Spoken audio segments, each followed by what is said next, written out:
อบักซ้อนใส่กับบักทองรุ่นกับผีตัวเดียวหั่นแหละอำนาจเนาอันเดียวหั่นแหละเนาเปื่อยแล้วเละเบิดแล้วเละอู้ฟู่พี่น้องมันเน่าทั้งกระดูก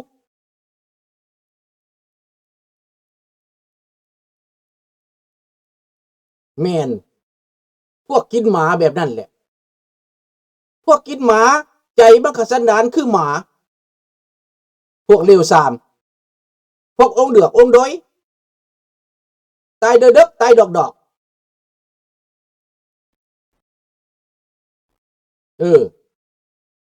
พวกที่น้ำองค์เดือกองค์ดอยนี่นะพวกหัวขอดนี่นะมันเป็นแบบนี้แหละอันนี้กับลูกน้องบักหัวคอดบักทองรุ่นนี่นะมันบ่เบิ่งบ้านเบิ่งเมืองดอกเนาะพี่น้องข้าพเจ้าอยากต่อให้เรื่องอิหร่านข้าพเจ้าสิมาวิจัยให้พวกท่านให้มันจบตอนนี้กำลังลงภาคพื้นดินให้พวกซาวเคิร์ดเข้าไป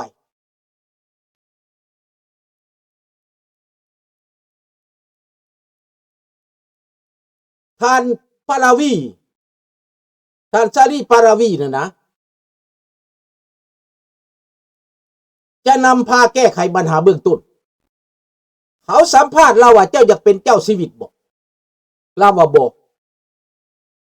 คอยมาสำหรับแก้ปัญหาให้คนอิหร่านคอยเป็นหัวเป็นใยน้ำคนอิหร่านคอยสมัครที่จะมาแก้ไขปัญหาเรื่องไผสิเป็นหยังเป็นเจ้าเป็นนายให้คนอิหร่านเลือกเอาเขาว่าสบายดีน้องระดวนให้คนอิหร่านเลือกเอาเลือกแนวทางว่าอยากอยู่แบบใดอยากเป็นระบบใดอยากได้ศาสนาหยังนี่อยากมีอุดมการณ์ใดคนอิหร่านเลือกเองบ่แม่นศาสนาอายะตุลลอฮ์จะมาบังคับมาข่มเหงเราสัมภาษณ์ได้ดังนั้นในตอนนี้ผู้ที่มีชื่อเสียงหับหู้จากโลกจากประชาชนอิหร่านทั้งนอกทั้งในแมนซาริปาลาวีนี้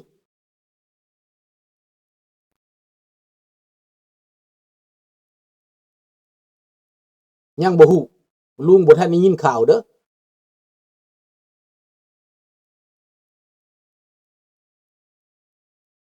บ่ได้เห็นเด้อบ่ได้เห็นอเมริกาบ่ได้ลงภาคพื้นดินอิหร่านสิมาจับได้จังไดอเมริกาบ่ทันเข้าไปมันสิมาจับได้จังไดอันนั้นเป็นข่าวปลอมติข่าวพวกลาวแดงเฮ็ดขึ้นมาติ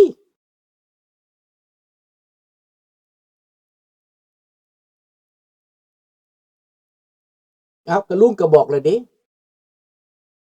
แน่นอนเลยประเทศลาวน่ะสิมาแก้ไขแล้วก็แม่ราชวงศ์นั่นแหละก็ลุงก็เว้าแล้วอิหร่านก็คือกัน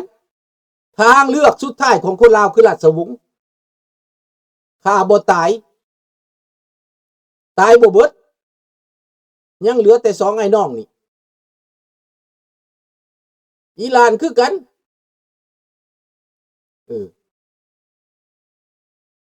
ดังนั้นเฮามีสติดังนั้นข่าวที่ลุงมาข่าวให้นี่นะมาบอกให้นี่นะถ้ามีข่าวแบบนั้นเดี๋ยวลุงสิบ่มาเว้าบ่ลุงติดตามทั้งเว้นทั้งคืนก็สิแม่นข่าวเฟกกันแหละข่าว AI ข่าวเฟกนิวส์เฮ็ดเอาหั่นแหละสบายดีเวียงไสสบายดี Oppo เด้อสบายดีต้าสบายดีอาหลิวข้าพเจ้าเชื่อใจว่ามนุษย์ในโลกนี้บ่มีผู้ใดดอกบ่อยากมีเสรีภาพบ่อยากมีความยุติธรรมบ่อยากอยู่ดีกินดีแต่มันเลือกบ่ได้คือกับคนอิหร่านมันเลือกบ่ได้คนลาวเขาก็เลือกบ่ได้พอตีนสร้างเหยียบปากนกเขาปิดปากไว้เขาปิดหูปิดตาไว้เขาบ่ให้ได้ยินในสิ่งที่เขาบ่ต้องการเขาบ้าอำนาจเขาตัวเขาหลอกนี่ก็เป็นแบบนั้นแหละบางพวกก็บ่มีจรรยาบรรณหยังทั้งหมด ว่าเอาตั้งแต่ฝ่ายเพิ่นกับประมาณนั้นเนาะเฮาต้องก่อนจะเชื่อหยังนั่นนะก็ต้องไปเบิ่งอเมริกาข่าวๆคันเขาตายเขาก็ว่าตายอเมริกาตาย4 คนเขาก็ว่าตาย4 คน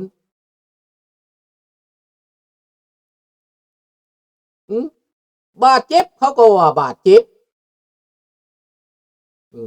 จับได้เขาก็ว่าจับได้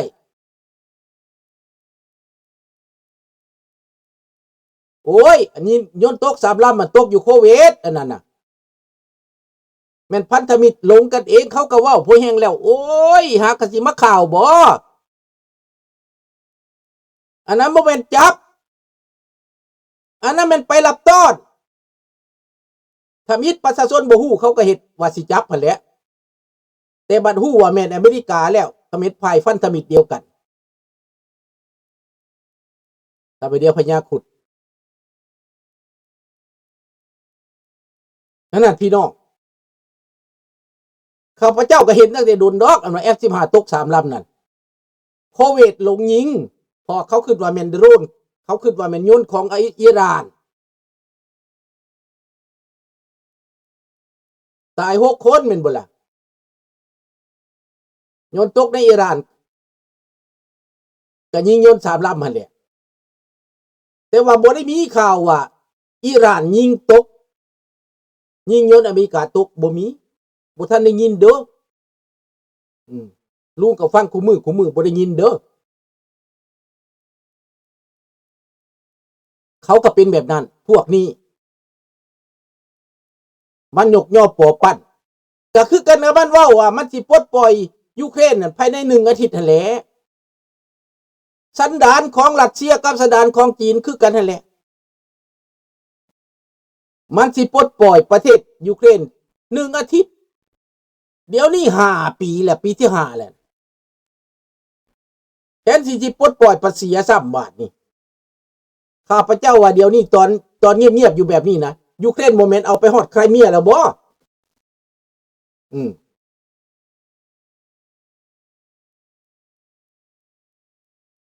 ยนยักษ์ยนยังก็เรียบร้อยเบิดนั้นในสนามมันน่ะ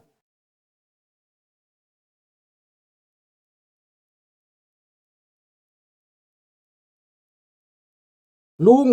ความล่มสลายเงินกีบลาว1,000 บาทเท่ากับ700,000แล้ว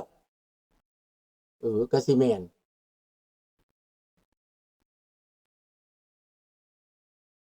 มันสิทุกข์สิจนบาปกรรมตามสนองมันพวกลาวแดงนี่น่ะมันเป็นเวรเป็นกรรมมันเฮ็ดบ่ดีมันก็ทำบ่ดีเวรกรรมตามสนองมันแน่ๆข้าพเจ้าอยากเห็นระยะนี้เห็นยุคนี้นะ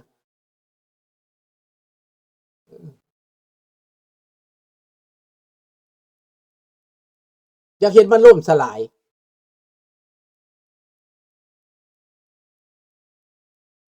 โอ้เฮือลบลมฮอด30 ลำก็สิแม่นพอเขายิงที่หมดนะเดี๋ยวนี้เขาบ่เอาไว้แล้วเจ้าสิเอาไปใส่เจ้าสิแล่นอยู่หน้าน้ำตัวใดเขาก็เฮ็ดเบิดดังนั้นเขายิงเรืออิหร่านอยู่ในศรีลังกานั่นก็แม่นเพื่อเตือนจีนเตือนรัสเซียว่าเจ้าอย่ายึกเข้ามาหมายความอยู่เจ้าลงอยู่ก้นทะเลคักๆพอเรือดำน้ำอเมริกานั้นอยู่ทุกทะเล60-70 ลำนั่นอยู่ในทุกทะเลมันบ่แม่นลำเดียวเด้70 ลำบ่เรือดำน้ำอเมริกา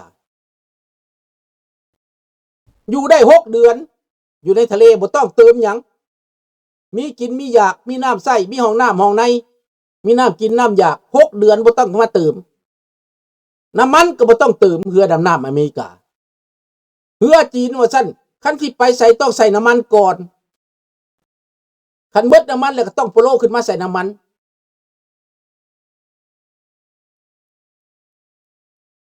นี่อันนี้เรื่องความจริงเป็นสิ่งบ่ตายพี่น้องสัจจังเวอมตะวาจาอเมริกาเขาเอาแท้ครั้งนี้เอาแท้พอใหญ่ถ้ำเฮ็ดให้อิหร่านนี้เรียบร้อยแท้ๆบาดนี้ น้ำสาบานวัดองค์ตื้อสิออกฤทธิ์และแมนพวกโจรสิอยู่บ่ได้เผด็จการในโลกนี้ต่อไปนี่ประเทศใดจะบ้าอำนาจนะจะเข็นฆ่าประชาชนตัวเองนะให้คนึงไว้หลายๆให้คิด100 เถื่อพันเถื่อ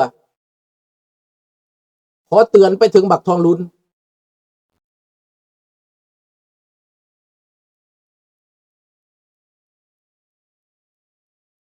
แต่อยู่ในอ่าวไทยบ่ได้เรือดำน้ำอเมริกา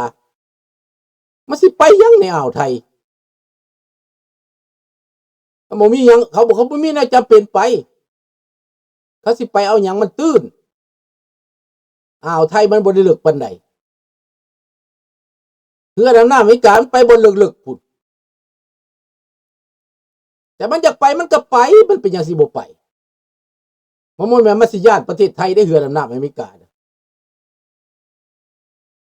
นั่นแหละเขาอยากไปใส่เขาไปเจ้าบ่ได้เห็นเขาเจ้าบ่ได้ฮู้เขาเจ้าบ่มีแนวจับเขาว่าเจ้าเขาอยู่ใส่นั่นแต่ว่าอเมริกาฮู้เจ้าเด้เจ้านั่งอยู่ไสเจ้าเฮ็ดหยังเจ้ากำลังคิดหยังเจ้าเว้าหยังอเมริกาฮู้เบิดเจ้าสิเว้าภาษาหยังก็อย่ามันฮู้เบิด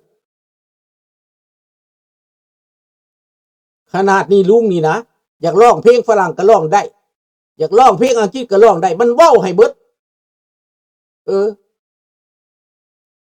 อเมริกามันเก่งบ่เก่งมันเว้าได้ทุกภาษามันร้องได้ทุกภาษาอีก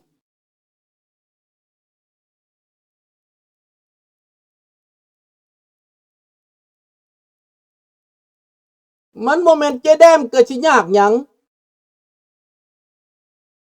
เอาอันนี้เอาบักอันนี้ใส่นะอันนั้นแหละเจแดมลาวนะเอาเจแดมลาวให้มันก็ได้บักอันน่ะรู้จักบักบ่เอาบักให้มันโอ้ยแตกตื่นเบิดบ้านที่คันบักพ่งเข้าไปหั่นน่ะ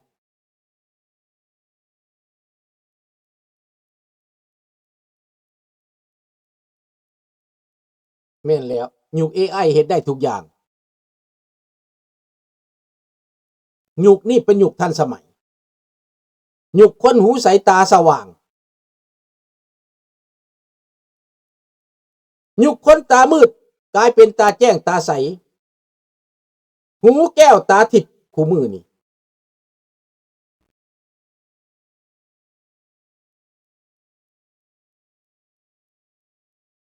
ข้าพเจ้าจะให้พวกมาจากธรรมมันแหละให้มันไปไวๆพวกมาจากธรรมนี่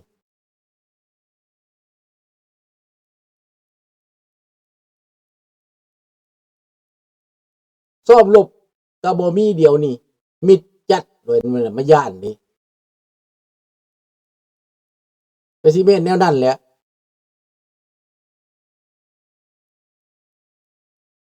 สำหรับอเมริกาแล้วคันเขาย่านสงครามเขาบ่ไปเฮ็ดอเมริกานี่ก่อนมันสิเฮ็ดเจ้านะ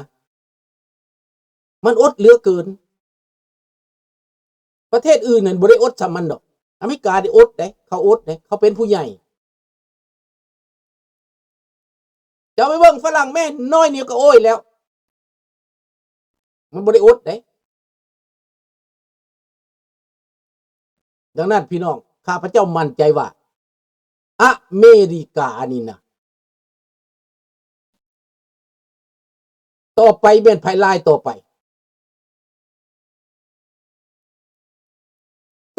ก็สิแม่น